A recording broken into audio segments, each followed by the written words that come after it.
Sudah beberapa hari aku berada dalam penjara. Entah berapa lama lagi hingga aku bisa keluar dan merasakan kebebasan. Melewati beberapa kota dan beberapa hari ini. Kudengar tujuan akhirnya adalah Mesir. Kereta ini hanya berhenti jika pemiliknya merasa lapar atau hendak beristirahat. Tapi jangan khawatir, aku bukan asal-usul. Bersamaku ada 2 kurungan lain yang terkurung seperti itu. Di dalamnya ada 2 hingga 3 orang. Kami akan dijual sebagai budak di tanah Mesir. Aku hanya bisa berdoa kepada Tuhan agar selalu dalam hidup.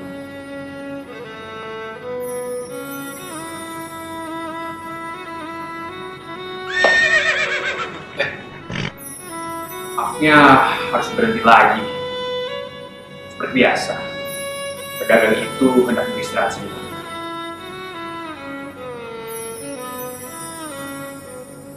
Tadinya, kain ini merupakan sebuah jubah yang sangat istimewa.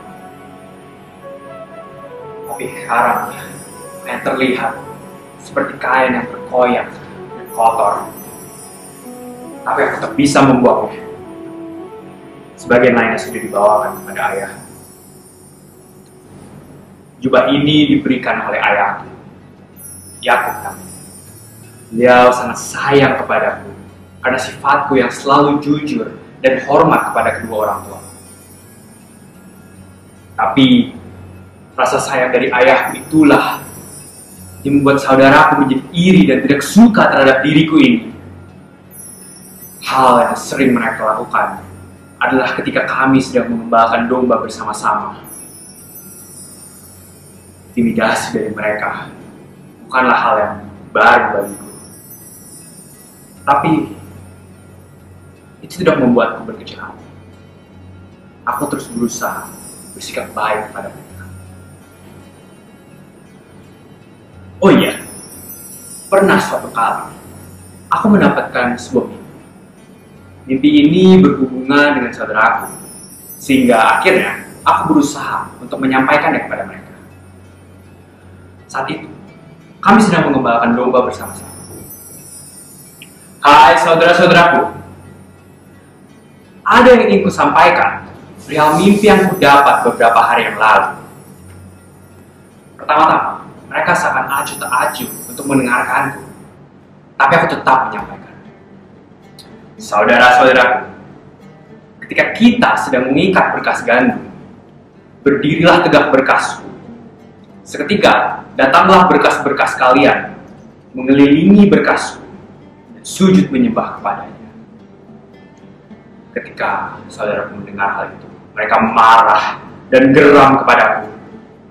Mereka menudingku ingin menjadi raja di atas mereka. Bahkan ada di antara mereka yang berkata bahwa aku hendak berkuasa atas mereka. Aku yang mendapatkan reaksi seperti itu hanya bisa bersabar dan tersenyum kepada mereka semua. Karunia yang Tuhan berikan kepadaku ini selalu kucoba gunakan dengan sebijak mungkin.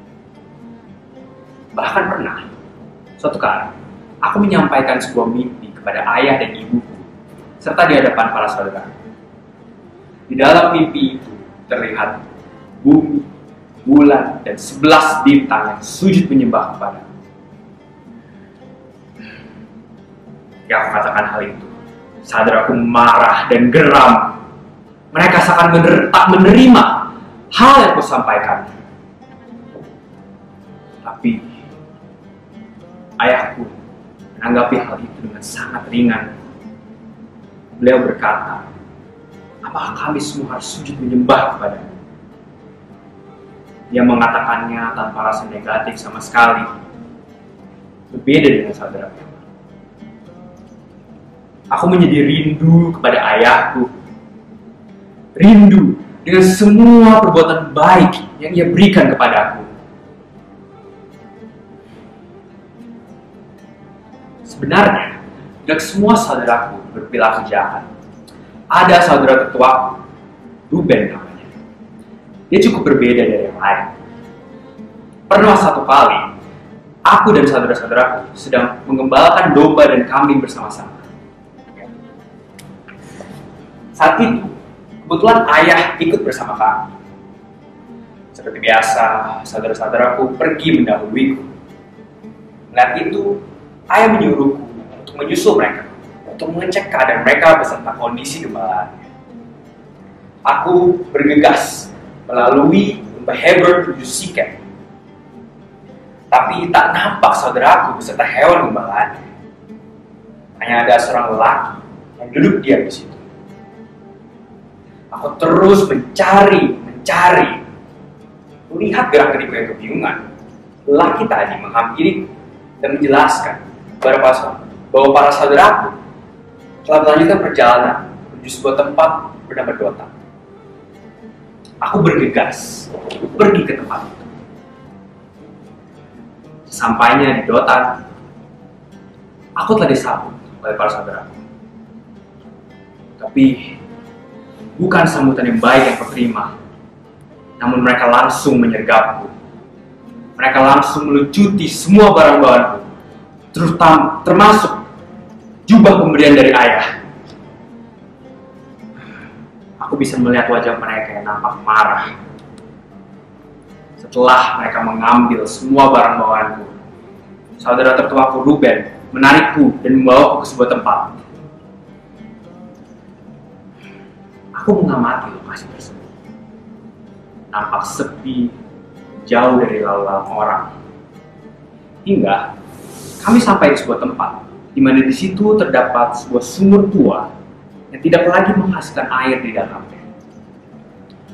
Ruben pun menjelaskan bahwa para saudara yang lain telah merencanakan sebuah pembunuhan kepadaku. Itu dengan membuangku ke dalam sumur yang dalam dan melemparkan hewan-hewan buas ke dalamnya. Entah apa yang membuat Ruben memiliki pemikiran yang berbeda, tapi ia nampak mengasihiku dan berusaha menyelamatkan. Maka dari itu, ia membawaku ke sumur ini dan berharap bahwa aku bisa bertahan hidup dan kembali pulang. Sebelum masuk ke dalam sumur, aku memeluk saudaraku Ruben dengan sangat erat. Dia pun tersenyum dan berkata bahwa aku harus kembali pulang. Kemudian aku masuk ke dalam sumur itu. Di dalam, aku bisa merasakan keheningan yang sangat mendalam, kotor dan juga lembab. Kurang lebih begitulah kondisi di dalam sumur itu. Aku melihat ke atas. Nampak langit yang mulai berubah warna. Sepertinya malam akan segera tiba. Hawa dingin dalam sumur mulai kerasa. Saat itu, aku teringat akan pesan dari Ruben untuk kembali pulang. Maka aku berusaha untuk keluar dari sumur itu, tapi tak kutemukan apapun yang dapat membantuku ke atas. Saat itu, aku hanya bisa duduk diam dan berpasrah diri. Tiba-tiba, aku bisa mendengar suara dari atas yang nampak mendekati sumur. Suara itu semakin dekat, dan tiba-tiba ada tali yang dilemparkan ke dasar sumur. Aku bingung dengan apa yang terjadi, tapi tak lama kemudian, aku mendengar suara yang kukenal. Benar saja, itu suara dari salah satu saudaraku yang menyuruhku untuk naik ke atas menggunakan tali yang sudah mereka lemparkan. Sampainya di atas, aku telah disambut oleh para saudara dan nampak seseorang yang tak kenal. Sosoknya seperti pedagang kaya karena pakaian dan perhiasan yang dikenakannya. Langsung saja, salah satu saudaraku memberikan perintah untuk mengikat kedua tanganku. Dialah Yehuda, salah satu saudara. Yehuda menjelaskan bahwa mereka semua telah sepakat untuk menjualku sebagai budak di tanah Mesir pada pedagang kaya ini, dan aku dihargai sebesar 20 shikal. Aku menjadi sangat sedih mendengar itu.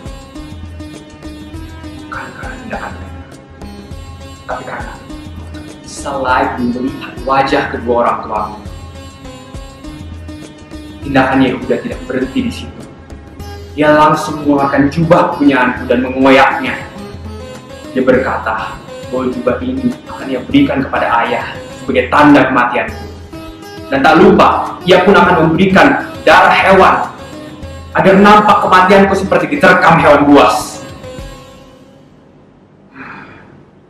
Hati ini semakin sedih menerima kejadian ini. Langsung saja mereka memasangkan penutup kepala kepadaku agar aku tidak bisa melihat sekitar. Aku hanya bisa mendengar suara tertawa mereka dan rasa puasnya. Di sinilah aku sekarang, masih dalam penjara ini. Sepertinya sebentar lagi aku akan sampai di tanah Mesir. Setiap saat, aku hanya membayangkan kesedihan dan keresahan hati orang tua ketika tahu bahwa anaknya tak lagi bersama mereka. Tapi aku selalu meminta kepada Tuhan untuk menjaga kedua orang tua. Apapun yang terjadi nanti di tanah Mesir, sudah kukuatkan diri ini agar siap menghadapinya. Aku akan berusaha untuk melihat wajah kedua orang tuaku lagi.